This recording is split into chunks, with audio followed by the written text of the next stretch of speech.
Bonjour à tous, on se retrouve pour une nouvelle position et avec ici le trait pour les blancs, dame, tour, fou pour les blancs, 4 pions, dame 2 tours, un cavalier et 2 pions pour les noirs, donc une tour sacrifiée par les blancs pour une attaque évidemment. On voit le roi noir qui se promène un petit peu et il n'y a plus tellement de défenseurs. Bon, il y a le cavalier qui est encore là, qui survit un peu à l'attaque des pièces blanches, hein, tour, fou et dame évidemment, et pas oublier les pions quand même, hein, toujours utile les pions, hein, évidemment le pion B3 qui protège la tour bien entendu. Les blancs ont une tour de retard, donc ils ont intérêt à avoir des menaces concrètes, sachant que les noirs, eux aussi, une menace, hein, si c'est aux noirs de jouer, bah, c'est mat en un coup, hein, avec tour en D1, qui fait mat, puisqu'il y a la dame noire qui protège la dernière case du roi, blanc en B2. Mais c'est au blanc joué, et oui, ça change tout. Donc coup forcé, bien évidemment, les échecs, bien entendu. La menace de mat ne suffit pas, puisque les blancs sont menacés de mat. Donc il y a un pion qui peut avancer de 2 cases, une tour qui peut venir d'un côté ou de l'autre, hein, prendre le cavalier, sinon il y a la dame qui peut arriver, mais il y a le cavalier qui défend, qui est pour l'instant un bon défenseur, ce cavalier, donc on ne sait pas trop. Alors le matériel qui donne le moins, le coup qui donne le moins de matériel plutôt, c'est bien sûr le pion qui avance en A4, mais dans ce cas-là, le roi noir va reculer, se mettre en A6 probablement, où il évitera la plupart des échecs, et donc là, ça semble mal parti pour les blancs.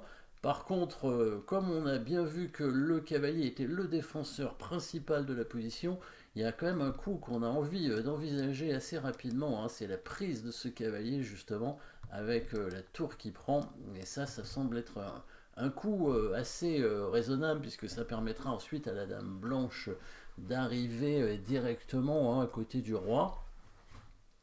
Donc il va reprendre de la tour, hein, puisqu'il ne peut pas reprendre du roi, puisqu'il y a le fou qui protège évidemment ici. Il va reprendre de la tour et la dame peut faire échec, donc en B7 comme prévu. Voilà, on a éliminé le défenseur, hein, élimination de la défense ici pour pouvoir amener la dame.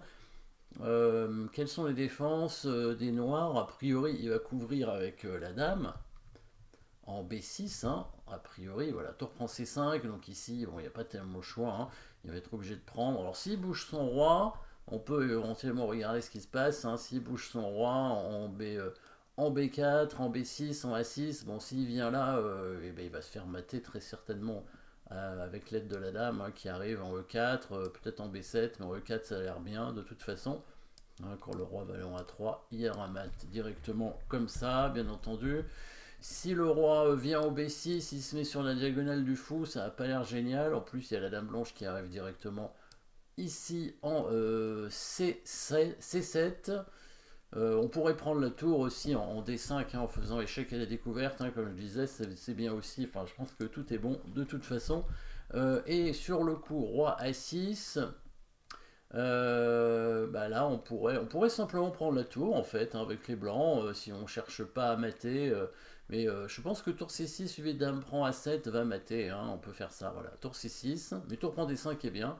Dame prend C6, dame prend A7 échec, et là vous avez vu le réseau de mat, hein, avec la dame en A4, le fou qui contrôle les cases du roi noir sur la diagonale ici. Mais si on regardait bien, hein, tour prend tour était gagnant aussi, bien sûr, hein, les blancs qui récupèrent du matériel, hein, puisqu'ils ont une pièce de plus. Les noirs n'ont plus de menaces puisque leur tour a été capturé, et bah, il y a toujours des menaces. Bah, il y a une menace de mat en un coup, hein, tout simplement, avec dame prend A7. Donc, seul coup pour les noirs, tour prend tour, bien évidemment, et la dame arrive en B7. Et là, donc on a vu un petit peu le réseau de mat de tout à l'heure. Si jamais il bouge son roi et qu'il couvre pas avec la dame, on va prendre le pion. Et si il vient en B5 avec son roi, on prend d'abord sa tour, on revient, voilà. Et ensuite la dame qui donne mat, hein, c'est le même schéma que tout à l'heure avec le fou qui contrôle la diagonale, bien sûr. Toujours ce pion, hein, on se doutait, hein, que ce pion en B3 allait être hyper important, et c'est le cas. Bon bah si la dame couvre, on prendra simplement la tour. Et je pense qu'on va quand même le mater assez vite, hein, puisqu'on va faire un petit échec ici, et il n'aura pas d'autre choix que de couvrir avec sa dame. Et là, à nouveau, hein, le pion permet de mater directement. Donc évidemment, quand la dame fait échec en B7, eh ben, il n'y a plus que la dame noire qui peut couvrir. Alors maintenant, c'est la question, comment on va faire pour continuer l'attaque? Est-ce qu'on va faire échec avec la dame? Est-ce qu'on va faire échec avec un pion? Parce que là, on voit les pions qui sont là et qui peuvent avancer d'un côté ou de l'autre, ou bien la dame. La dame, ça semble un petit peu moins fort, mais peut-être c'est un bon coup. Si on met la dame, le problème c'est qu'il va simplement couvrir, je pense, avec sa dame en C6. Et après, il va se cacher ici, hein, avec le roi. On pourra récupérer une qualité, mais on aura quand même une tour de retard à la fin. Il n'y a plus tellement d'échecs ici, hein.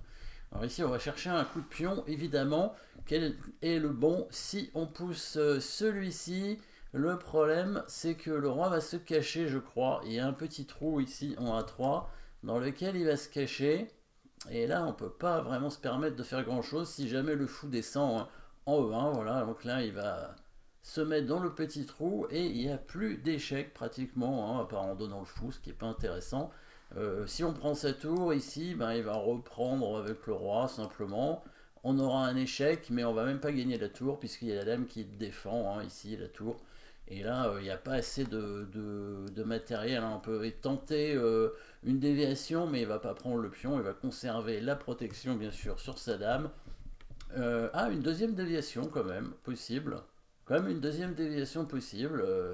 Bon, bah là, le roi qui va devoir du coup reculer. On aurait pu le faire tout de suite, hein, c'était peut-être mieux.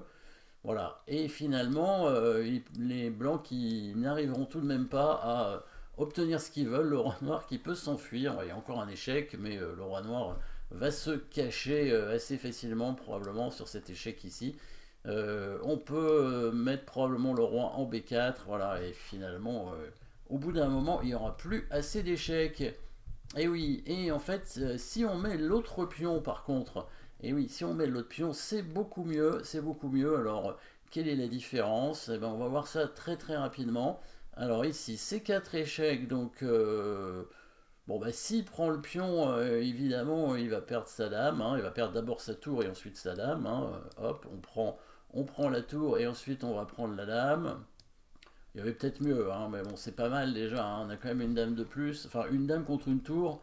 Bon, la tour en plus, qui n'est pas protégée, risque de se faire capturer très vite, hein. Sur pion prend fou, on va faire simplement un petit échec ici. Et là, on s'aperçoit déjà que le roi n'a pas de bonne case, puisque s'il vient en D3, en D4 ou en B4, ce sont les trois cases à sa disposition, il y aura toujours un échec en D6 qui permettra à la dame de prendre la tour. Et donc, évidemment, c'est gagnant tout de suite. Ouais, il y avait peut-être un mat, mais voilà, c'est déjà suffisant, hein. On ne va pas aller plus loin dans cette analyse. Ici, du coup, le roi va bouger obligatoirement. Alors, il y a deux cases, hein. Il y a B4 et il y a A5. Alors, s'il vient en A5 directement, bah, il se fait mater facilement, hein, puisqu'il y a le fou qui revient au 20, voilà. Et bah, là, il n'y a qu'un coup légal, c'est la dame qui vient en B4. Et là, on a plusieurs matons un coup. Il y a fou prend B4 et il y a dame prend A7, hein, voilà. Et il y a aussi fou prend B4. Deux matons un coup qui sont évidemment corrects dans cette position. Donc le roi vient en B4, voilà. Et si cette fois le fou descend au 20, le roi va se cacher dans le petit trou ici et il n'y aura plus trop d'échecs à notre disposition. Et c'est là où les blancs sont malins, hein, dans cette partie. Ils ont été déjà un petit peu malins quand même, hein, fait quelques bons échecs bien précis depuis le début. Et là, un coup qui ne va pas donner échec. Et oui, finalement, les noirs n'ont plus de menace, hein, puisque la dame était obligée de défendre en B6, donc elle ne contrôle plus les cases du roi blanc. Et la tour noire est venue défendre aussi. Donc ici, on va faire une petite menace de mat. Et oui, alors je pense qu'il y a deux coups possibles pour gagner. Deux menaces de mat d'ailleurs en un coup, hein, dans les deux cas. Celui qui a été préféré par les blancs est certainement plus fort, mais il y a un autre coup pour menacer mat. Alors, est-ce que c'est une menace de mat en un coup, l'autre coup? Ah, l'autre coup n'est pas une menace de mat en un coup. Ah oui, donc, mais c'est pas mal quand même.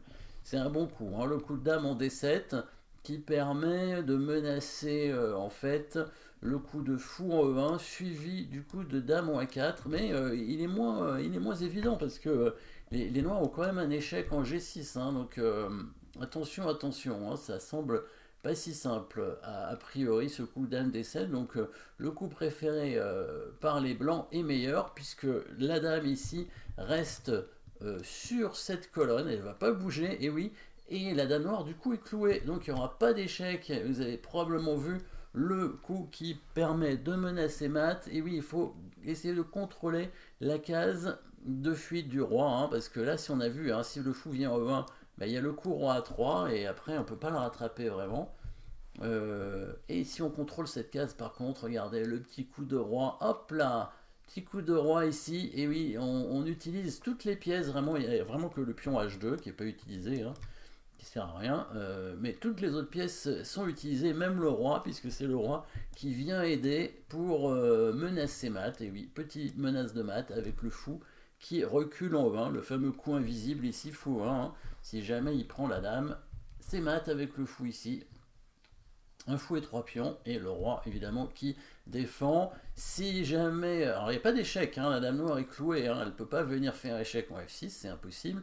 Les noirs pourraient tenter de protéger la case de 1 avec la tour ici en 8, mais ils vont se faire mater en quelques coups. Donc bah là cette fois ce sont les pions, hein, qui vont avancer tranquillement. Pion A3, voilà. Le roi est obligé d'aller en A5. On continue la poussée des pions avec B4. Hein.